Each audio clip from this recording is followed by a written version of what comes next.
Everyone, नमस्कार, आदाब, सत श्री अकाल। कैसे हैं आप दोस्तों? मैं हूं डॉक्टर परमजीत। आप देख रहे हैं डॉक्टर एजुकेशन।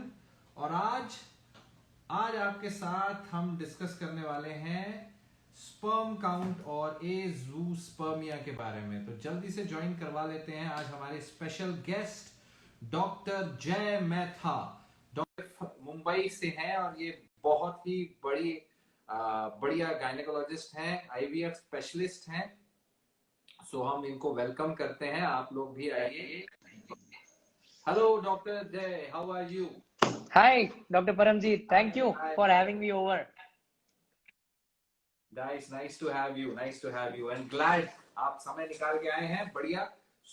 मेरे जितने भी हमारे दर्शक हैं, already we have many people join और बहुत सारे और भी इसे देखेंगे।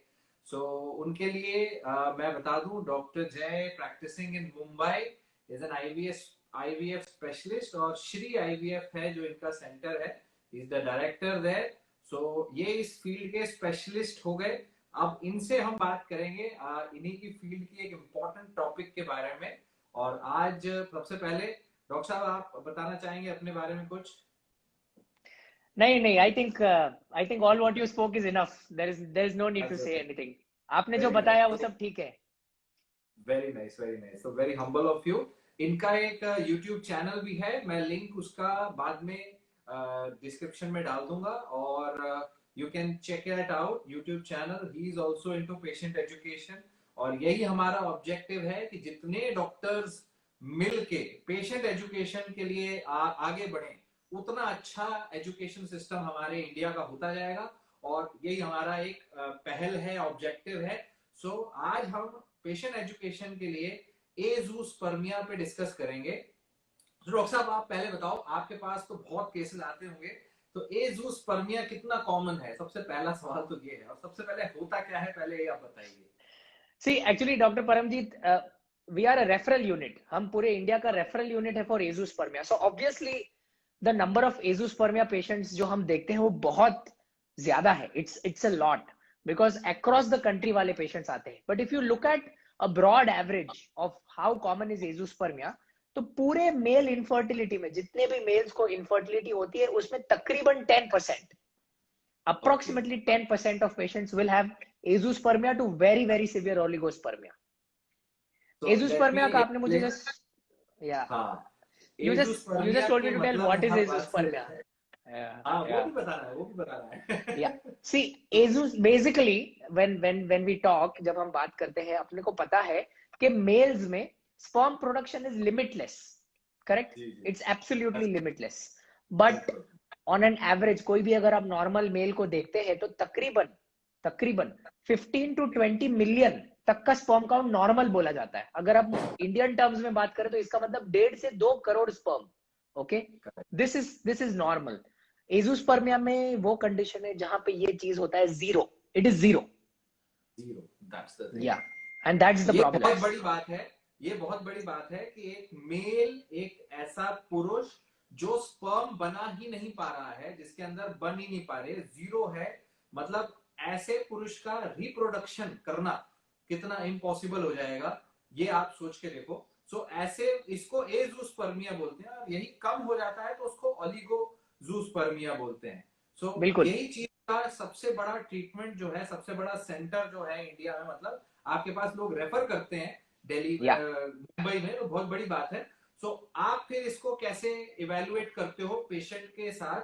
और पेशेंट क्या, सबसे पहला सवाल पेशेंट को कट डाउन करते हैं, क्या उनके लिए प्रेगनेंसी अचीव करना, बच्चा पैदा करना पॉसिबल होता है या नहीं? देखिए, जब कभी भी किसी को एजूस्पर्मिया होता है, मतलब जीरो स्पर्म काउंट होता है, सबसे कॉमन माइंड में जो डाउट रहता है वो पेशेंट के ये रहता है कि डॉक्टर, क्या मैं कभी खुद का बच्चा कर पाऊंगा या नहीं? You know, that's a problem.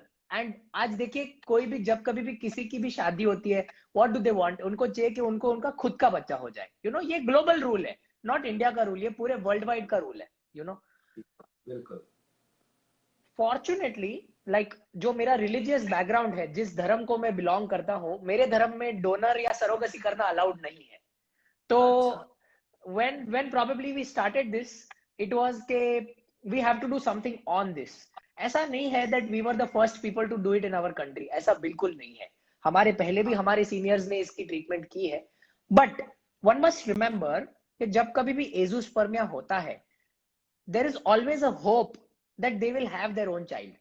ऐसे सिचुएशंस में सर्जरीज करने से, दवाई देने से, इवैल्यूएशंस करने से लोगों को खुद का स्पर्म मिल सकता है।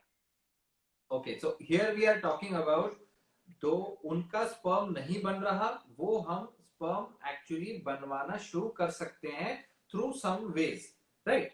सो फर्स्ट ऑफ ऑल, पहले लोगों को ये आइडिया होना चाहिए कि क्या ये बचपन से है, उनका स्पर्म आना बंद है ही नहीं, या अभी कोई बीमारी हुई है। Now so let's quickly go into that, इसके मोस्ट कॉमन कॉजेस क्या है? द मोस्ट कॉमन अगर आप देखेंगे तो दो टाइप्स, अगर मैं दो ब्रॉड कैटेगरी बताऊं तो एक कैटेगरी है ऑब्स्ट्रक्शन, जहां पे अगर एक छोटा सा हिस्ट्री दे दूं तो स्पर्म प्रोडक्शन एक्चुअली होता है टेस्टिस में, जिसको हम लोग हिंदी में गोटी बोलते हैं, करेक्ट? वहां से जो स्पर्म प्रोड्यूस होते हैं वो एक बड़ा पाइप रहता है जिसको बोलते हैं वास डेफरेंस, और वहां से फिर सेमाइनल फ्लूइड में बाहर आता है। जो हम एग्जामिन करते हैं ना, जो हम स्टडी करते हैं, that is the seminal fluid, we never test the testis, okay? Obstruction वो चीज है जहां पे वो पाइप ब्लॉक है, मतलब टेस्टिस में स्पर्म बन रहे पर वो बाहर नहीं आ पाया, ये बचपन से होता है, ये बचपन से होता है, ओके? काफी बार अपने कंट्री में अगर आप देखेंगे, स्पेशली नॉर्थ इंडिया में टीबी बड़ा कॉमन है, तो टीबी की वजह से भी ये पाइप ब्लॉक हो जाता है, तो that is the other common cause. और जो दूसरी कैटेगरी है वो है नॉन ऑब्स्ट्रक्शन, मतलब पाइप में कोई ब्लॉकेज नहीं है, ड्यू टू सम प्रॉब्लम वो बंद हो चुका है। Now that is very common. अगर आप देखेंगे कोई एंडोक्रिनोलॉजिकल, मतलब कोई ब्रेन रिलेटेड प्रॉब्लम है, हार्मोन्स में कोई प्रॉब्लम है, अपनी कंट्री में अगर आप स्टडी करेंगे you will be shocked doctor Paramjeet, thyroid disorders and prolactin are very common causes of azoospermia. आप बिलीव नहीं करेंगे पर it's very common, okay? And काफी बार पेशेंट्स उसी की दवाई लेने से ठीक हो जाते हैं, you know. The other thing which causes अपने कंट्री में very common is chemotherapy, post chemotherapy. lot of young males get affected with various types of cancers, not just testis का कैंसर, और वो situations में भी एजोस्पर्मिया होना बहुत common है। और जो सबसे ब्रॉड चंक इसका बनाते हैं वो है इडियोपैथिक, जिसका अभी तक मेडिकल साइंस के पास कोई जवाब नहीं है कि उनको ये क्यों हुआ, यू नो। बट ये पॉइंट बहुत इंपॉर्टेंट, मेडिकल साइंस के पास जवाब नहीं है, तो पर्सनल लेवल पे आपको क्या लगता है कि आज के लेवल के जो प्रिजर्वेटिव्स हैं, या खान पान है, या मान लीजिए जो एनवायरनमेंट है, जो पानी है, क्या ये चीज उसके लिए रिस्पॉन्सिबल हो सकती है, और कितना लगता है आपको? इन चीजों को हम बोलते हैं EDCs, these are endocrine disruptive chemicals, correct? ये जो ईडीसीज है, इट इज पॉस्टुलेटेड, मतलब प्रूवन नहीं है, अभी तक कोई प्रूवन थियरी नहीं है। ये थियरी सच है एग के लिए, जो विमेन जिसमें एएमएच का वैल्यू कमती होता है, लो एएमएच जिसको बोलते हैं, EDCs is good for that, but it is not proven for azoospermia. तो हम एजोस्पर्मिया में ये नहीं काउंटर करते। But it is a possible way, possible could be factor. It's a big मेरे को तो ऐसा लगता है ये बहुत बड़ा पॉसिबल फैक्टर है। और एक और बड़ा पॉसिबल फैक्टर आज का जो टेम्परेचर बढ़ गया है, one of the most important thing जो आ जाती है, और लोगों के जो ड्रेसिंग सेंस हो गई है, पहले तो खुले खुले पहनते थे, अब ज्यादा टाइट्स पहनने लगे हैं, and the more males are going into exercise and then wearing those tight jocks, है ना? So those are also responsible in some way, जहां पर या तो ब्लड फ्लो कम कर देते हैं, या वहां टेम्परेचर बहुत ज्यादा हाई हो जाता है। एक्सरसाइज से वो लोग एक्सरसाइज में वो लोग टेस्टोस्टेरोन के जो शॉट्स लेते हैं ना बॉडी बिल्डिंग करने के लिए, उसके वजह से तकलीफ होती है। That causes temporary azoospermia, that causes temporary azoospermia. अच्छा, ये टेम्पररी परमानेंट भी तो हो सकता है, दैट इज हो सकता है, दैट इज पॉसिबल, या पॉसिबल। तो जो लोग इंजेक्शन लगाते हैं उन लोगों को ये नॉलेज भी नहीं होता कि ऐसा होने वाला है। यू वोंट बिलीव, आज ही एक पेशेंट से मेरी बात हुई थी, एंड ही वाज लाइक कि मुझे इंजेक्शन लेना है और स्टेरॉइड लेना है, तो आप मुझे बताओ सेफ है कि नहीं। तो मेरा पहला सवाल उनसे होता, मैरिड हो कि नहीं, बेबी है कि नहीं, करते क्या हो, प्रोफेशनली करना चाहते हो, क्या हिसाब है आपका? सो बच्चा है नहीं, लेकिन ये नहीं पता कि आगे चल के बच्चा करने में प्रॉब्लम आएगी, आ सकती है। So they don't know that, they don't even know, वो सिर्फ दूसरों की दो बातें सुन के they are like कि हाँ मुझे अच्छी बॉडी बनानी है, मुझे अच्छा ये करना है, स्टेरॉइड लेना शुरू हो जाते हैं जिम इंस्ट्रक्टर की बातें सुन के। और उसको एक्सपीरियंस भी नहीं है, 1 साल का भी एक्सपीरियंस नहीं है एक्सरसाइज का। मैंने कहा तुम अपनी गाड़ी में रेसिंग कार बनाना चाहते हो लेकिन तुम्हारे ड्राइविंग का एक्सपीरियंस नहीं है, तो फायदा क्या होगा? मतलब very true. these are the this is the harsh truth of the world कि people just want quick results. Correct. So बहुत ज्यादा इशू है। So coming back to the topic, azoospermia का इतने सारे हमने कारण देखे। So अच्छी बात जानने वाली लोगों के लिए यह है, even if they don't have any sperm, zero sperm है, हो सकता है कि प्रॉब्लम सिर्फ इतना हो कि अंदर सारा कुछ बन रहा है और रास्ता ब्लॉक है। अगर वो रास्ता खोल दिया जाए छोटे से माइनर ऑपरेशन से, तो वो आपको नॉर्मल हो जाओगे। या फिर आपके एंडोक्राइन सिस्टम में, आपके थायराइड में माइनर इश्यूज हैं, कुछ गोली से आपका जो जो गाड़ी है जो बंद पड़ी है वो चलने लग जाए, आपके स्पर्म काउंट्स वापस नॉर्मल हो जाए। रेयर केसेस हैं कि मान लो आपको कुछ जेनेटिक डिसऑर्डर है, कोई ऐसी कोई चांसेस है जब कुछ नहीं कर पाते हैं, जब कुछ भी करने से कोई और ऑप्शन नहीं है, तब क्या कर सकते हैं डॉक्टर साहब? जब हम रेयर केसेस की बात करते हैं, द ब्यूटी इज, जैसे कि आपने जेनेटिक डिसऑर्डर्स बताया, एक कॉमन जेनेटिक डिसऑर्डर जिससे होता है, इसको बोलते हैं क्लाइनफेल्टर सिंड्रोम, जिसमें it is something called a super male, XXY syndrome रहता है ये चीज। You will not believe, these males जिसमें testis is smaller than a peanut, testis का साइज का जो वॉल्यूम है बहुत छोटा होता है, बहुत छोटा वॉल्यूम, इन लोगों को भी स्पर्म्स मिलते हैं। Even these people who have atrophic testis, उनको स्पर्म्स मिलते हैं। उनका FSH जो हार्मोन रहता है, it is in the value of failure, मतलब 55-60 का वैल्यू क्रॉस कर चुका होता है वो वैल्यू, और उनको तो भी स्पर्म मिलते हैं। Okay, because I give you a reason, इस चीज का आंसर क्या है, मतलब साइंटिफिक बेसिस क्या है। जो टेस्टिस है ना, टेस्टिस के अंदर काफी सारे कंपार्टमेंट्स है, और ये कंपार्टमेंट्स के अंदर ट्यूब्यूल्स है, जो एक पाइपलाइन है जो दूसरे पाइपलाइन से इंडिपेंडेंट है। इसको बोलते हैं सेमिनिफेरस ट्यूब्यूल। अगर भगवान ने 1 मिलियन 10 लाख सेमिनिफेरस ट्यूब्यूल दी है, तो कोई 5, 15, 10, 20 ऐसे छूट जाते हैं जिसपे कोई इफेक्ट नहीं आई है, और जो ट्यूब्यूल्स वो छूट जाती है, उसमें से स्पर्म्स मिलके उनको खुद का बच्चा हो सकता है। ओके, तो इन दैट केस आप उसे एक्सट्रैक्ट कैसे करते हो? एक माइक्रो डिसेक्शन करके एक ऑपरेशन किया जाता है, जिसके अंदर एक बड़ा ऑपरेटिव माइक्रोस्कोप, जो हम लोग ब्रेन की सर्जरी को यूज करते हैं ना, वो ब्रेन की सर्जरी का माइक्रोस्कोप टेस्टिस के ऊपर माउंट किया जाता है। उसके ऊपर माउंट करने से जो छोटी टेस्टिस रहती है अप्रोक्सीमेटली 3-3.5 सेंटीमीटर्स की, वो सडनली आपको 30 सेंटीमीटर जैसा फुटबॉल दिखता है, and then you can with expertise, जिस चीज को जो एक्सपर्टीज लगती है उस चीज में, यू कैन आइडेंटिफाई आपकी नजर से कि कौन सी टेस्टिस ज्यादा अच्छी है, कौन सी टेस्टिस का ट्यूब्यूल ज्यादा अच्छा नहीं है, and then you can extract sperms from that. That's very nice. ये बहुत अच्छी बात है कि किसी भी सिचुएशन में कोई ना कोई सोल्यूशन है। सबसे बड़ा पॉइंट ये आ जाता है। ये नॉलेज नहीं होती लोगों को, इसलिए लोग बहुत जल्दी हार मान जाते हैं कि नहीं, मेरा तो बच्चा नहीं हो सकता, और ये नहीं हो सकता, वो नहीं हो सकता। यहाँ पर बहुत अच्छा रोल है।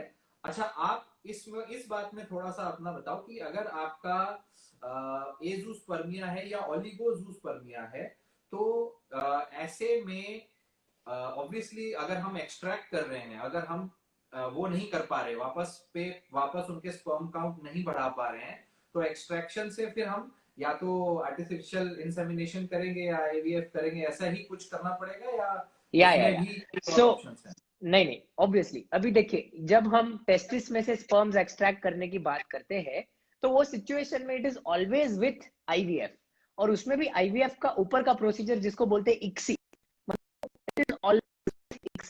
ऐसे कभी आर्टिफिशियल इंसेमिनेशन नहीं किया जाता ये सिचुएशंस में, नेवर, बिकॉज द क्वांटम, जो स्पर्म का क्वांटम मिलता है, दैट्स काउंटेबल, 100, 500, 600 स्पर्म्स मिलते हैं। ये 500-600 स्पर्म्स में से फिर हम चूज करते हैं भाई कौन से हैं टॉप 50, जिसको अपन बोलते हैं। ये अपनी नीट की एंट्रेंस एग्जाम जैसा है, पकड़ के चलो doctor Paramjeet, you know 1 lakh students appear हो रहे हैं, और अपने को कोई भी टॉप 200 चाहिए, and those top 200 sperms are then chosen, जिससे हम लोग ICSI कर सकते हैं, and that gives results.